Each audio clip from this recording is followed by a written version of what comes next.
Today I'm going to speak to you about the golden rules for how to have a good web page. The web is a passive medium. You're not actually talking to your customers directly in conversation, so it's even more important to have a very strong brand identity. And I mean by that what you see on the page should tell you something instantly about the company, its values, what it does, what the benefits are, and things like that. Really difficult to get that across on a two-dimensional medium, but it's even more important that you do so. Secondly, the old adage, KISS, keep it simple, stupid. So many web pages are so long that people don't scroll down. So the golden rule is if you've got a lot of information to convey, have more pages and great navigation to get people where they want to go. People don't stay on the web very long, particularly on web pages, so you really not got to get them there really quickly. Have really great navigation aids, perhaps at the top, at the sidebar, but make sure it's really easy to get people where they want to go, because otherwise the tendency is to think that it's not there and leave.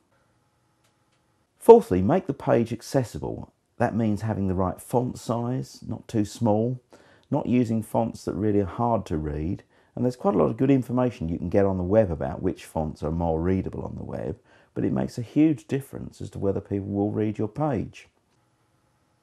Make it accessible. What I mean by that is making sure that the font sizes are suitable for all types of people, and indeed the fonts. Some fonts are more readable than others, and you can actually get quite a lot of information on the web about which ones are the best ones to use.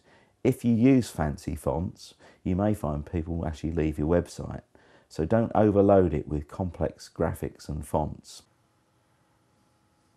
If you use downloads, make sure they can be downloaded quickly. Don't load your entire video catalogue on the web, or make it so that they actually download in Flash or some other player, so that actually you get the content quickly.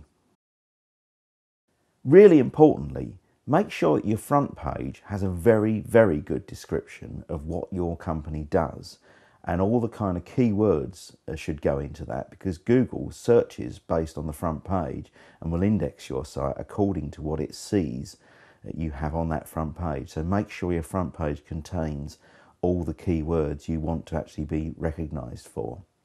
Also, the web is a collaborative medium, so make sure that you get as many people as possible in similar industries or related ones to link their site to you. Maybe people in the same industry don't want to do that for obvious reasons, but make sure you get more traffic by getting lots of links. It's all about reducing the size of that haystack and getting people to find you as the needles that they want. Make sure that as many things as possible you want people to do on your website are available by just clicking once. If you give people 2 clicks to do things on the web, sometimes that is 1 click too many. Finally, make it really easy for people to contact you. I've seen websites where there are no phone numbers or emails or anything like that, and even worse, where there are contact pages, but you have to actually fill in your birth sign and various other things before you're allowed to actually send your request. I really don't like, as a rule, contact pages where you have to put in a lot of information. Remember, your customers are busy. So make it really easy to give a 1-click email response. Then they have the choice of either saying contact me or possibly giving you some information on which to base your reply. So that's the basics on how to create a web page.